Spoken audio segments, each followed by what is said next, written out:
दोस्तों, ब्रह्मोस की demand in दिनों कई देशों में बढ़ी है। उसके कुछ कारण जानिए, जिससे आपको ये पता चलेगा कि ब्रह्मोस दुनिया की बेस्ट सुपरसोनिक मिसाइल क्यों है। भारत बाकायदा दुनिया में क्लेम करता है कि ब्रह्मोस वर्ल्ड की बेस्ट सुपरसोनिक क्रूज मिसाइल है। ऐसा हम क्यों कहते हैं, इसके बारे में समझिए। देखिए, क्रूज मिसाइल वो मिसाइलें होती हैं जो कि ज़मीन के समानांतर चलती हैं।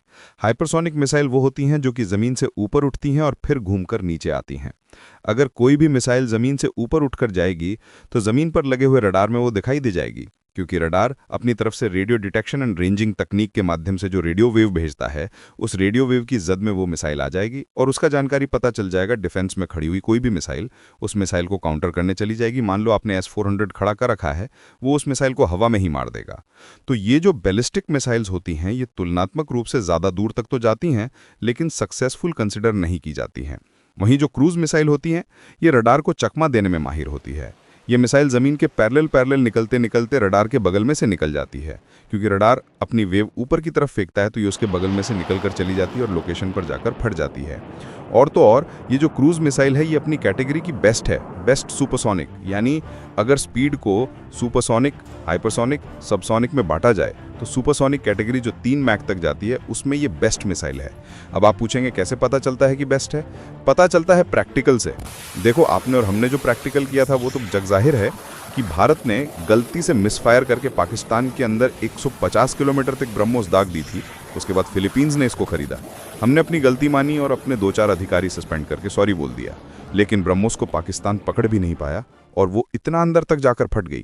ये जो ब्रह्मोस है, जिसका निर्माण भारत और रूस ने मिलकर किया है, रूस ने खुद के यहाँ पर भी यही मिसाइल बनाई हुई है, लेकिन वहाँ पर वो इसे ब्रह्मोस नाम से नहीं चलाता है। वहाँ पर ये इसे ओनिक्स के नाम से चलाता है। ये नाम याद रखिएगा, हो सकता कहीं पर आपसे पूछा जाए। ब्रह्मोस का ही रूसी वर्जन ओनिक्स कहलाता है। और ओनिक्स मिसाइल को रशिया यूक्रेन जो वॉर चल रहा है, उसमें रूस ने भरपूर उपयोग में लिया है। यहाँ दुनिया ने इसका दूसरा प्रयोग देखा कि कैसे ये बिना रडार के पकड़ में सटीक निशाने पर वॉर करती है। अब बात यह है कि रूसी सामान थोड़ा महंगा है और ओनिक्स का इंडियन वर्जन ब्रह्मोस है, जो कि रूस ने और भारत ने मिलकर बनाया है। तो ये तुलनात्मक रूप से सस्ता भी पड़ता है और बढ़िया तरीके से ओनिक्स का उपयोग होते हुए दुनिया भर के देशों ने देख लिया है। देखो, जब भी युद्ध होते हैं ना, तो ये समझिए कि दुनिया में डिफेंस की वृद्धि होने वाली है, सेल्स ऑफ वेपन्स बढ़ने वाली है और असल में वो वेपन्स की प्रदर्शनी लग रही होती है। अमेरिका, रशिया, ये किसी ना किसी फ्रंट पर वॉर करते ही रहते हैं। इनकी वॉर के चलते दुनिया में वेपन्स बिकते रहते हैं। आपको ज़रूरत पता चलती रहती है कि कल को हमारे देश के साथ युद्ध हो गया होता तो हम क्या करेंगे। 1-2 देश लड़ाई लड़ रहे होते हैं, लेकिन 193 देश मार्केट बन के बैठ जाते हैं और हथियारों के मामले में अपने पड़ोसी से आगे और मजबूत होने की सोचते हैं। जिन देशों में पड़ोसी सही से रह रहे होते हैं, उन्हें लड़ाने का काम भी वेपन्स एक्सपोर्टर नेशंस करते हैं। लेकिन अल्टीमेटली इस वॉर से थोड़ा फायदा हमें भी हो गया। कैसे? चलिए बताता हूं। भारत का डिफेंस एक्सपोर्ट बढ़ गया। क्यों? क्योंकि रूस ने इतने दिन तक युद्ध चलेगा ये कल्पना नहीं की थी, और तो और उसे खुद वेपन्स की जरूरत पड़ने लगी तो वो भारत ने सप्लाई कर दिए। रूस पर लगे सैंक्शंस की वजह से वो दुनिया के देशों को अपनी वाली मिसाइल बेच नहीं पा रहा है, जिसको दुनिया देख तो रही है लेकिन खरीद नहीं पा रही है। खरीदने के लिए ब्रह्मोस ही एकमात्र विकल्प बचता है। यही कारण है कि वियतनाम ने भी भारत से ब्रह्मोस की जानकारी लेते हुए इसे खरीदने के लिए इंटरेस्ट जाहिर किया है। तो वियतनाम संभवतः अगला देश होगा जो कि भारत के साथ फिलीपींस के बाद हमसे ब्रह्मोस खरीदेगा। ब्रह्मोस की तारीफ में एक बात और कही जाती है, और वो बात ये कि अगर आपने बचपन में ताइक्वांडो या फिर जूडो कराटे खेले हैं या फिर जानते हैं, तो उसमें ये कहा जाता है कि 1000 शॉट बेस्ट नहीं होते। शॉट वो बेस्ट होता है जो एक बार में ही 1000 बार की प्रैक्टिस के साथ मारा जाता है। इस तरह से ब्रह्मोस के बारे में भी ये कहा जाता है कि ये इतनी तेज है कि अगर कोई मिसाइल 500 किलो वॉरहेड ले जा रही हो बॉम्ब फोड़ने के लिए, उसके स्थान पर ब्रह्मोस 200 किलो में उतनी तबाही मचा देती है जितनी सामने वाला 500 किलो में तबाही मचाता है। ये ब्रह्मोस की तारीफ में कहे जाने वाले सवाल शब्द हैं।